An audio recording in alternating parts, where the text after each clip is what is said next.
السلام عليكم جميعا ورحمة الله وبركاته.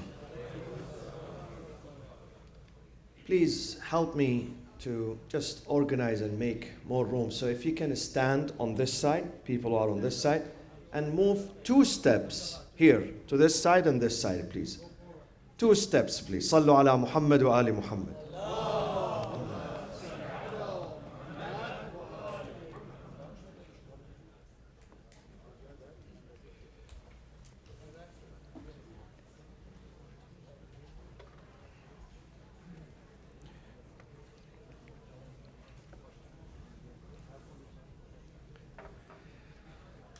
بسم الله الرحمن الرحيم.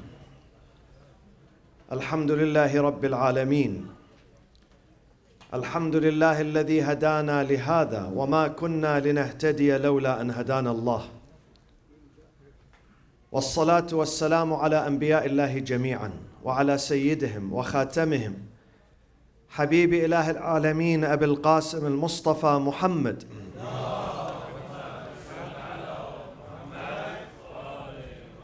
وعلى أهل بيته الطيبين الطاهرين المعصومين الذين أذهب الله عنهم الرجس وطهرهم تطهيرا، وعلى سيدي ومولاي الإمام أمير المؤمنين وقائد الغر المحجلين علي بن أبي طالب صهر الرسول وزوج البتول ووالد السبطين أبو الحسنين صلوات الله وسلامه عليه.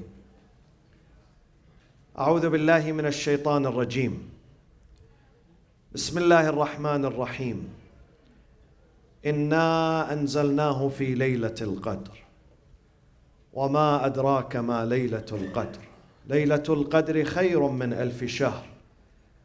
تنزل الملائكة والروح فيها بإذن ربهم من كل أمر سلام هي حتى مطلع الفجر. صدق الله العلي العظيم.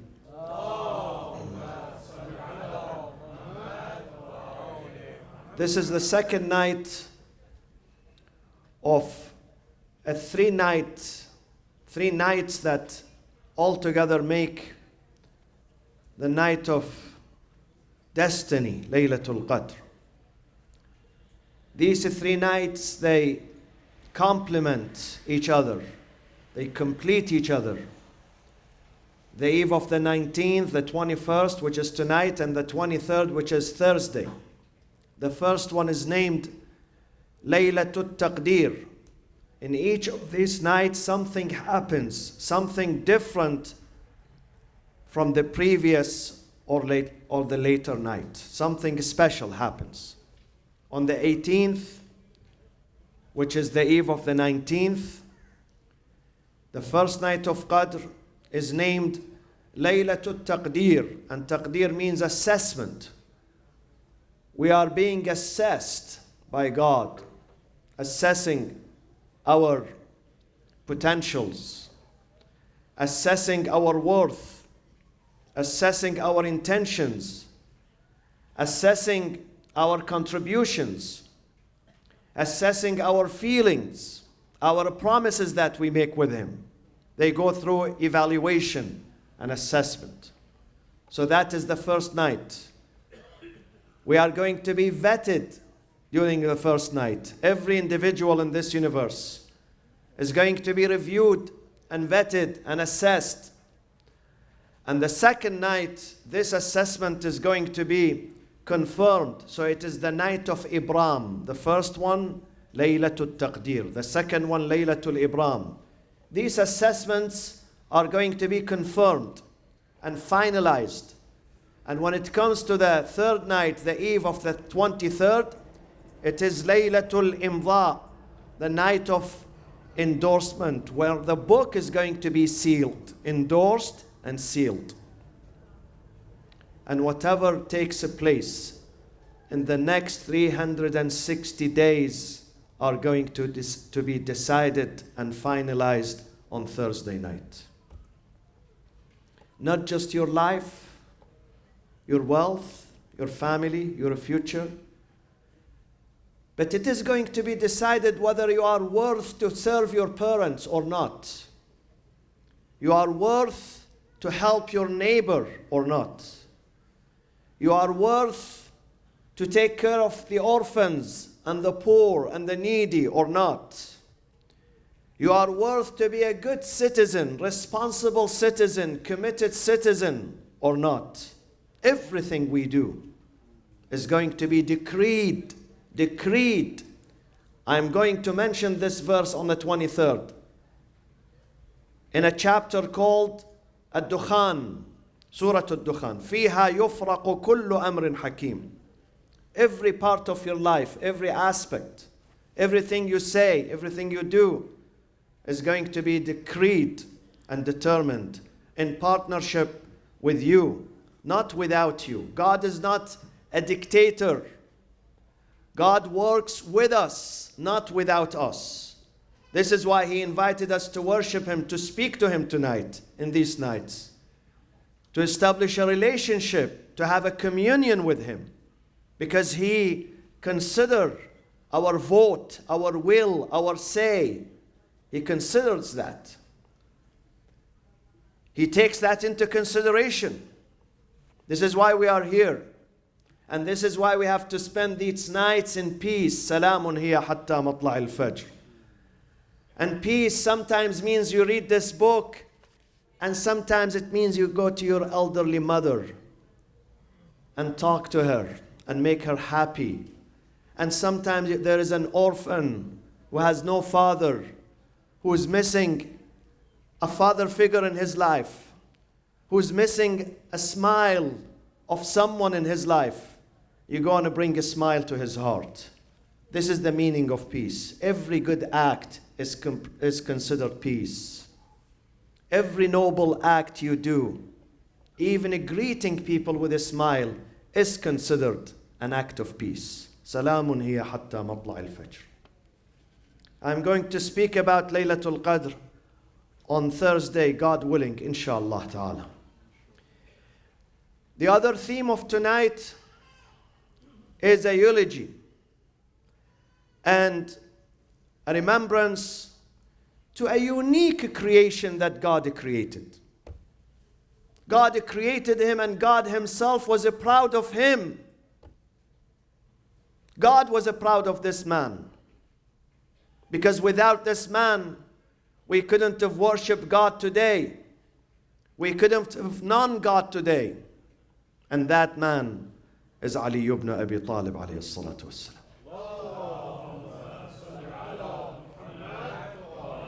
That man who died in the early hours of the 21st of Ramadan, the year 40th. Now it is 1439. Exactly 1,399 years ago. This man died in a city called Kufa. But his life and his legacy, they are eternal. They don't die. He was buried physically, but he's alive with his good work, with his good example. This man, this hero, is alive in the hearts of millions of people worldwide, Muslims and non-Muslims. They admire this man because this man did something that no others did. This man was unique and paralleled. This man, the Prophet says to him, Ya Ali, Ya Ali, ما عرف الله إلا أنا وأنت وما عرفني إلا الله وأنا وما عرفك إلا أنا والله تعالى. The only people who knew you, really knew you and your value and your contribution, is me and God. Other people did not know you, did not know your value, what you did for the humanity, Ya Ali. And there are 3 lessons to be learned. Our name is Shia Muslims, and the simple meaning of Shia means the followers of the Prophet and his family. Shia means the friends of the Prophet and his family. Shia means the party of the Prophet and his family. Therefore, we have to follow the Prophet and his family. We have to follow their examples. Name by itself does not save you. name, to write it on your ID and say, I am a Shia, just by name, does not work. It has to be accompanied and followed by actions. We have to interpret these ideas into actions. Every day is a day of challenge for us. Every morning when we open our eyes in the morning, that day is an important day. It's a day of struggle. It's a day of work. It's a day of challenge. We have to produce. We have to work. There is no rest in this life. There is no rest. We learn this lesson from Ali ibn Abi Talib. No rest in this life. We have to work. It's a day of challenge. And we have to surmount these challenges, because God has endowed us with power and energy and talent and intelligence and faith. So we have to surmount these challenges. We should not give up on anything, because God says everything in this life is possible, provided that you have the will. You are serious. If you don't have the will, you cannot do anything. If you don't have the will, you cannot get up off your bed in the morning. You can't go to work. You can't go to school. So you have to have a will. And the first lesson we learn from Amir al-Mu'mineen Ali ibn Abi Talib alayhi salatu wassalam, that success in this life and in the hereafter depends on your work, on your will, on your determination. Depends on you. Success is there. God puts success between heaven and earth. And He says, I don't bring it down unless you ask for it, unless you struggle for it, unless you run for it, unless you exhaust yourself to get it. If you get broken halfway through, success is not going to come down. So it depends on you, on your himma. In Arabic, we call it himma. In Farsi, they call it himmat. It means you have to strive. You have to strive. وَأَنْ لَيْسَ لِلْإِنسَانِ. This book speaks about striving and says, you don't get anything unless you strive for it. وَأَنْ لَيْسَ لِلْإِنسَانِ إِلَّا مَا سَعَى وَأَنَّ سَعْيَهُ سَوْفَ يُرَى. When you strive, we will appreciate your strive. We will appreciate it. سَوْفَ يُرَى. We will look at it. We will respect it. We will take it to our hearts, God says. When you work hard, when you strive. So we have to work. Allah subhanahu wa ta'ala says in chapter 33, Surah Al-Ahzab, verse 38, وَكَانَ أَمْرُ اللَّهِ قَدَرًا مَقْدُورًا. وَكَانَ أَمْرُ اللَّهِ. God's command is a decree determined. This is one verse. The second verse is chapter 65. Chapter 65, verse 3. God says, قَدْ جَعَلَ اللَّهُ لِكُلِّ شَيْءٍ قَدْرًا. God has indeed set a measure for everything in this life. I mentioned something 2 nights ago. Nothing happens in this life by accident. Nothing is by accident. Even the accident that you see on the freeway, it is a planned accident.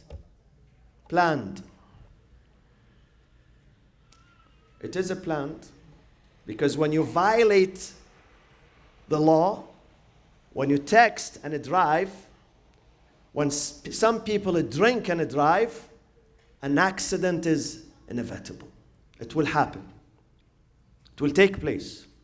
So nothing is an accident, my friends. Nothing happens to you. God says it's all accounted for. It's all measured, meticulously measured. Everything in this universe. So God says in these nights, if you seek success from God in your life, in your material life, in this lower life, and the next one, you have to work for it. You have to earn it. Nothing happens by accident. No person makes money by accident. No person loses money by accident. No student passes the test by accident. No soccer team or football team win the the what? The game, they call it? World Cup next month? By accident. This month? No, I mean in July will be the final. I know something about it, a little bit I know. So, nothing happens by accident, my friends. That means God says, if you work, I'll give it to you. God sometimes says, if you work, even if you don't believe in me, I'll give it to you. Because I made a promise. In this life, I'll give to both parties. In that life, I give to one party, the party of believers. إِلَّا الَّذِينَ آمَنُوا وَعَمِلُوا الصَّالِحَاتِ. But in this life, lower life, I'll give it to both parties. Those who believe in me and those who do not believe in me. And this is in chapter 17. If you want to know the proof, Surah Al-Isra, Bani Israel, in chapter 17. كُلًّا نُمِدُّ هَؤُلَاءِ وَهَؤُلَاءِ مِنْ عَطَاءِ رَبِّكَ. We give both parties, the believers and non-believers, if they work hard. We don't discriminate in this life. God is the God of all, the God of the believers and the non-believers. So He is responsible for the non-believers too. And He upholds His responsibilities. God does not say, if you don't worship me, I don't give you. No. He says, I don't give you there. There you don't deserve. But here I will give you. Don't worry. So we have to work. And we learn from our leader, Amir al-Mu'mineen, Ali ibn Abi Talib, the hard working. He was a hard working person. He was never lazy. And then in the Akhirah, Allah says, even in the Akhirah, what does Imam Ali say about the Akhirah? He says, لا تكن ممن يرجو الآخرة بغير عمل. Do not be like those people who hope for success there, but without work. That does not happen. إنما تجزون ما كنتم what? تعملون. You get there what you work for it here. So this is lesson number 1. We need to work, my friends. Work for your family, for your community, for the larger humanity. I know 99% of us, we work for our families. But not 99% we work for our communities. Not 99% of us work for the humanity. God says, while you work for your family, work for your community too. Because your community is your extended family. Those are brothers and sisters. They share this life, this soil with you. So work and produce. Number 2, a lesson number 2. We learn from Imam Ali alayhi salam that our relationship with God should neither be seasonal nor periodical. It should be rather a permanent relationship, a daily relationship. Daily relationship. Some people know God once a year. And they wanted during that night, only one night through 365 nights, God to give them a blank check. God does not do that. We need to build the relationship with God. Every day. We need God every hour, my friends. Can we stay without God for one day or 1 week? We can't. We have to build a relationship with God. We cannot depend on our wealth. Today, a few hours ago, a famous world designer died in New York in her apartment at the age of 55. She signed a contract last year for $2.4 billion. Today, she killed herself. Did you follow the news? Kate Spade. Am I saying it right, huh? Kate Spade, yeah? I'm learning few things, alhamdulillah. So, $2.4 billion, and then she kills herself. I feel sorry for her. I feel sorry. What does that tell you? It tells you billions of dollars, you may reach a point that billions of dollars would not help you. Fame would not help you. Being a celebrity would not help you. Being the strongest man would not help you. It means that we need God.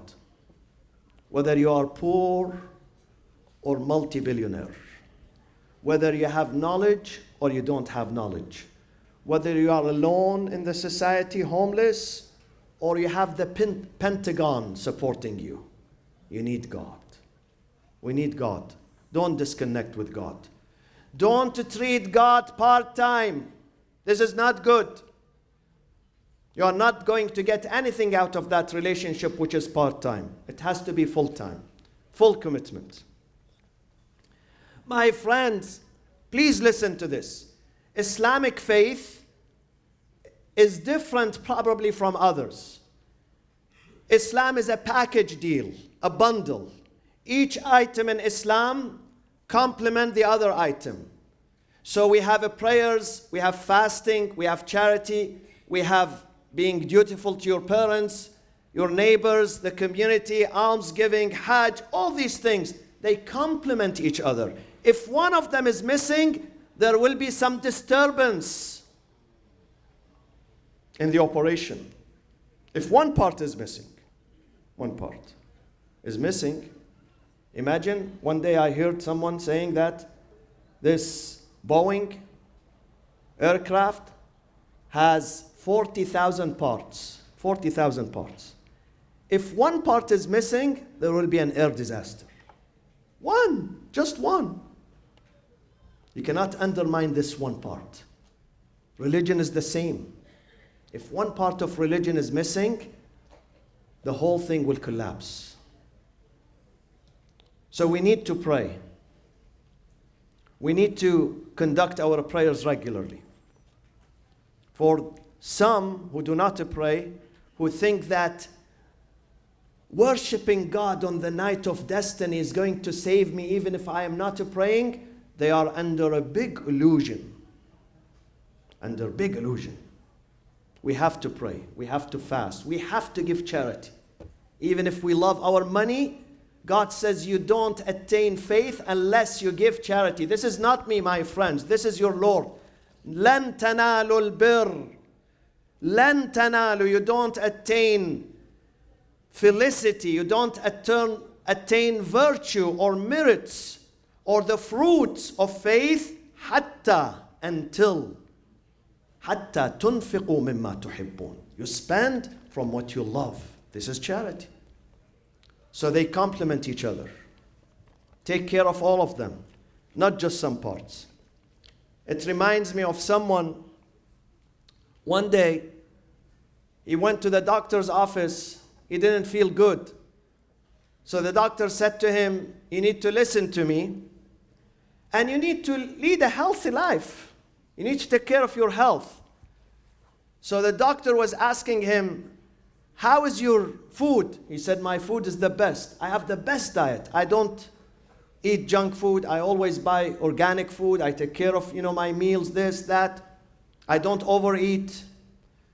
He asked him about exercise. He said, I do exercise regularly. I don't miss any session. But then he asked him about smoking. Do you smoke? He said, yes, I smoke. He said, then this is the reason. I know you eat good food. I know you do exercise. But if you smoke, you're going to destroy all of them. It's a package, my friends. It's a bundle. They work with each other. Let's not fool ourselves that I do part of faith and I leave the other part. Faith integrates each other. Faith is integrated by all the parts, not just part of them. Our salat, we have to take care of it. I know many of us, we pray, but sometimes this prayers is not lifted up. That's the saying of Imam Ali alayhi salam. He says many people pray, but the prayers does not go up. Why? One reason is because I am absent-minded. When I stand when we watch a movie, we concentrate on the movie. We don't want any disturbance. They tell you in the movie theater what they say before the movie begins. Turn off your cell phone. Why? So you can focus on the movie. No disturbance. So when we stand for prayers, we think about everything except God. Except God. Do you think this prayers is worth it? No, it's not worth it. It's a futile. This prayer has no spirit. When we fast, God says when you fast, keep your tongue under control, not just your stomach, your tongue. Then why when we fast we backbite, we attack, we slander, we badmouth? We are not benefiting from this fasting. When we read the Quran, sometimes we don't understand. The eyes are following the lines, but the heart is somewhere else. The heart is absent. And so on and so forth. We have to review. Laylatul Qadr means it's a night of reviewing my behavior, my attitude, myself, my deeds. Am I doing them rightly or wrongly? We have to review that during Laylatul Qadr. Tonight when the program here is over, the original part of Laylatul Qadr begins. This is the artificial, believe me. Even the dua al-jawshan is artificial. What is the original? The original when you go home and you are by yourself. In your room, just by yourself, and you start meditation and reflection. How far I'm standing from God? Am I close to God? If I think I'm close to God, can I answer these questions? If God would ask me, are you good to your family? Are you good to the company that you are working for? Are you good to your neighbors? If we ask those neighbors in this street, how is Moustafa? Would they give good reference or bad reference about you? This is meditation. This is the real part of Laylatul Qadr. When we assess ourselves. حاسبوا أنفسكم قبل أن تحاسبوا. Hold yourselves accountable before they hold you accountable. This is the original part of Laylatul Qadr. This is what we have to do when we go home. Before you sleep tonight, you have to go through this thought process. Hold yourself accountable. Even if it takes you 30 minutes, 20 minutes, 10 minutes, still do it. Better than nothing. That is the second lesson from Amir al-Mu'mineen. What is the third lesson? My friends, we learn from Amir al-Mu'mineen something very important in this life. Something very vital. And that is the spirit of responsibility, the sense of responsibility. Ali became great not because of his physical creation, not because of his physical shape, neither because of his color, nor because of his blood. Ali became great because he had sense of responsibility. When it comes to his family, he's number one responsible.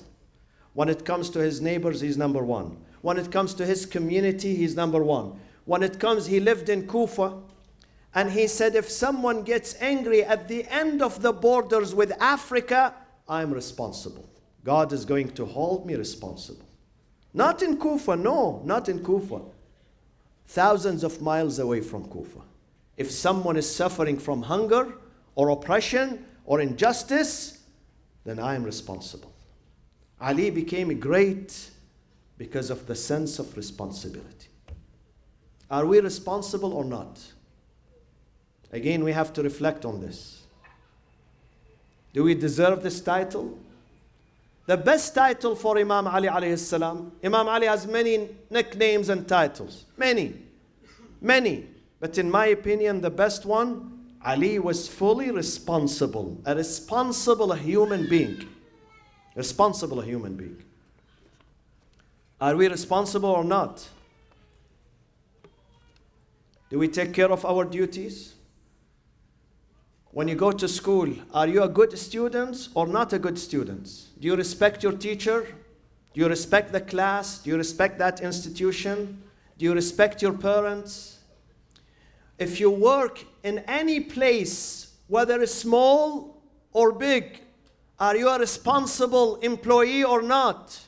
Do you steal from the time? You've been hired from 9 to 5. How many hours you work? Do you work from 9 to 5? Do you take it serious? Ask yourself. You are the citizens of the United States of America. Are you a responsible citizen in this country? One aspect of these responsibilities, one, not all, one, as an example. Today was June 5th. What was it today? Huh? Voting. Did you go? How many of you?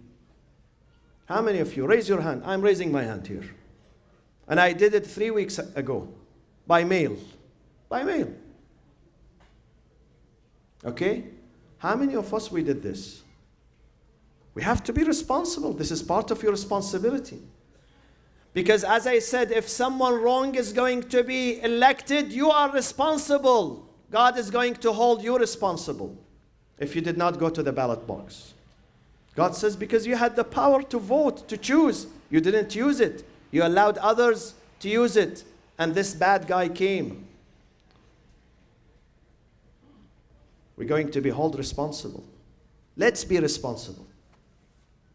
Let's create this sense of responsibility in our children, in our families, in our women, in our men. Some people, they don't clean the mess up of their room. When he wakes up in the morning, he does not do his bed, but he wants to run a huge corporation. Go and do your bed first. Clean your car first. Take the plate, take it to the whatever, the sink first, and then think of doing something bigger. When you fail in doing something small, you would never be able to be successful in achieving something big. Always big success begins with the small steps. Small steps. It breaks my heart. Yes, it does break my heart when I leave the masjid and I see some trash outside after 22 years of having this masjid in Orange County. If we don't learn nadafa, to clean, what are we learning? What are we learning? If we don't learn the simplest things, you think we can learn how to worship God? No, never. Never. If we don't take care of our neighbors and make them happy of us, proud of us. They say this is the good community. We have not seen bad things here. They are disciplined. They park their vehicles in a good spot. When they leave, they are responsible. When they come in, they are responsible. Their place is the cleanest. If we don't achieve these things, then believe me, the prayers, the fasting, Jawshan al-Kabir and Anqidhna min an-nar ya Rab does not help us. Believe me, does not help us. And I am very open with you. Islam begins with a few steps. Few steps, we should not overlook them. We should not overlook them. When you conquer yourself, keep it under control, then you can conquer the whole world. But if you cannot conquer yourself, you fail in conquering your bedroom too. Ali was responsible. Ali educated his family first. His family were role models. Hassan and Hussein, Zainab, Kulthum, Fatima al-Zahra. Ali, even a servant who worked for him.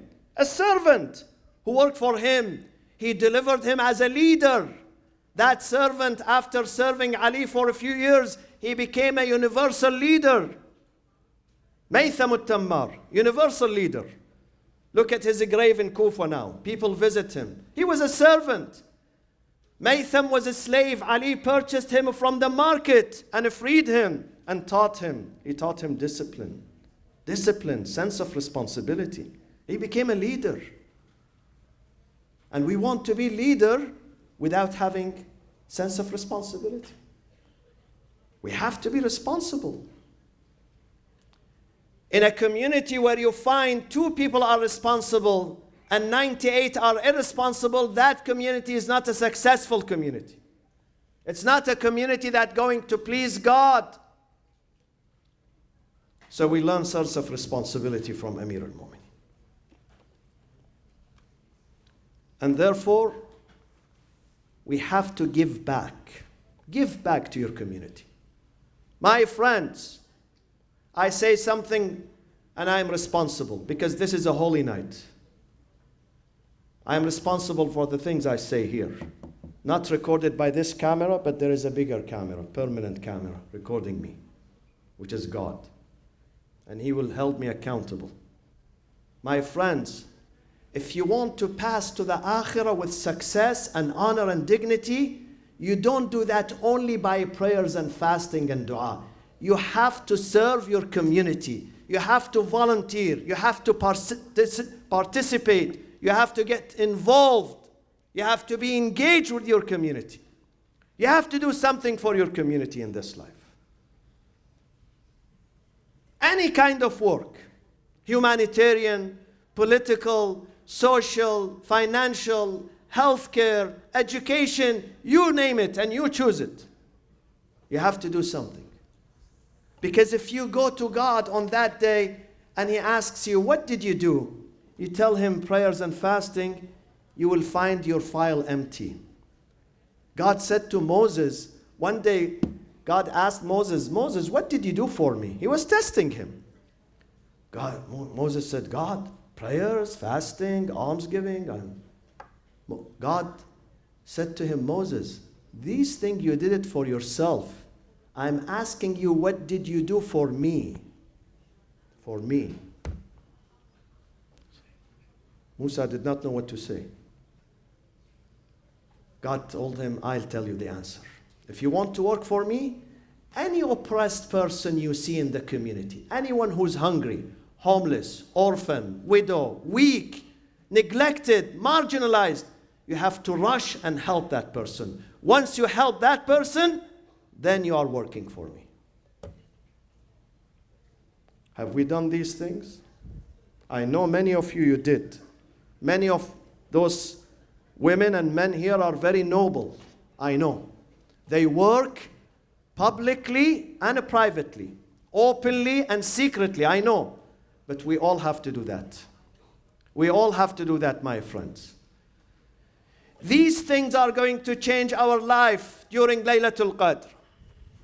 Laylatul Qadr means the awareness of your role and your task in this life. That will earn you success. Otherwise, if it is just typical prayers, dua, then we did not do we didn't do something new. You have to do something new. You have to revolutionize your community. You have to leave your marks in your community before your departure. Before our departure. Inshallah, we will begin the a'mal tonight. And on the 23rd, Thursday, that is the grand night. But that does not mean on the 23rd, Ramadan is over. The nights of destiny, they continue on the 25th, 27th, even the 29th. Because God wants you to be connected. God does not like to see you during Ramadan being disconnected from Him.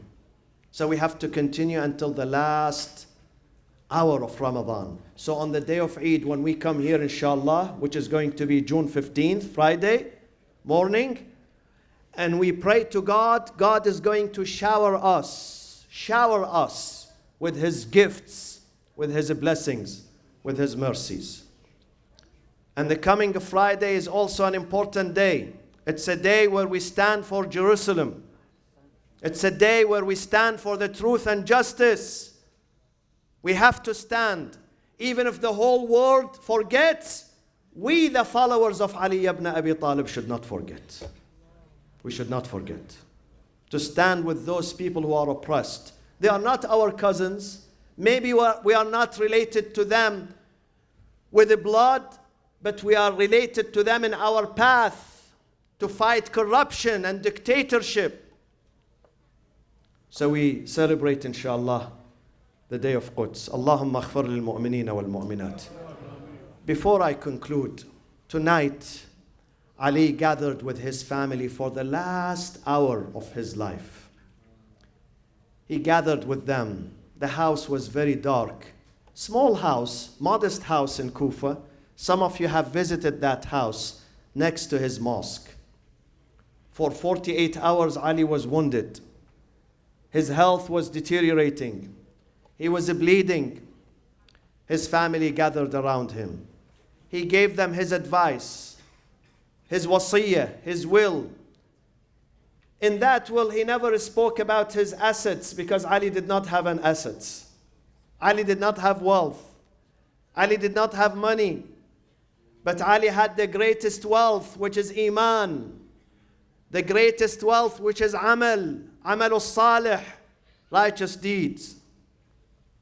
So the first sentence of Ali, of his will, أوصيكما بتقوى الله ولزوم أمره. Be pious, be God conscious. Before you speak, before you work, remember God first and last. Don't forget God. This is taqwa. This is the meaning of taqwa. Put God always in front of you. Always look at God. Consider God. أوصيكما بتقوى الله ولزوم أمره وأن لا تبغي الدنيا وإن بغتكما ولا تأسى على شيء منها زوي عنكما. And then this is what he says. He says وقولا للحق. Always stand with the truth. Always support the truth. Always defend the truth. قولا للحق. When you say the truth, then the second thing is going to happen. What is it? وَعْمَلَا لِلْآخِرَةِ. When you speak the truth in this life, you don't lie, you don't cheat, God is going to help you to work for your akhirah, for your next life, for the hereafter. وَعْمَلَا لِلْآخِرَةِ وَكُونَا لِلظَّالِمِ خَصْمًا وَلِلْمَظْلُومِ عَوْنًا. Be for the zalim, the oppressed, stand in his face. Don't worry, stand. Don't fear. Stand in the face of zalim. وَلِلْمَظْلُومِ, to the oppressed, be a brother, be a help, be an aid. Until he finished, he could not continue his wasiyyah. His energy was depleted. He could not even speak. And then he turned to Imam Hassan and Hussein. He told them exactly what is going to happen to them, including their sister Zainab. And he said to them, I want you to be prepared, be strong, live up to your responsibilities, because Islam wants you. Islam wants your contribution and your sacrifice. I want to be gathered with you tomorrow in the Akhirah, with your grandfather, the Prophet, and your mother, Fatima alayhi salam, proud of you, proud of your sacrifice.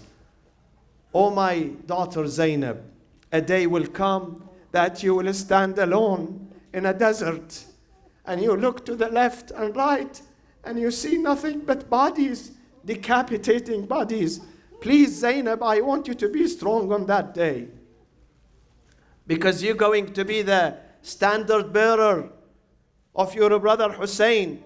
You're going to carry his voice to Kufa, to Damascus, and then beyond to the whole world. So I want you to be strong. Promise me to be strong. Do you know Zainab at that time was very young? She was very young. The same thing he said to Hussein, and before him to Hassan. And then while he's on his deathbed, he looked forward and he said, Assalamu alaykum ya malaikata Rabbi. The angels who came to receive his soul, he greeted them. لِمِثْلِ هَذَا فَلْيَعْمَلِ الْعَامِلُونَ. Then he said the shahadatain, أشهد أن لا إله إلا الله وأشهد أن محمد رسول الله. And he passed away. إنا لله وإنا إليه راجعون. وسيعلم الذين ظلموا أي منقلب ينقلبون والعاقبة للمتقين. وصلى الله وسلم على سيدنا محمد وأهل بيته الطيبين الطاهرين.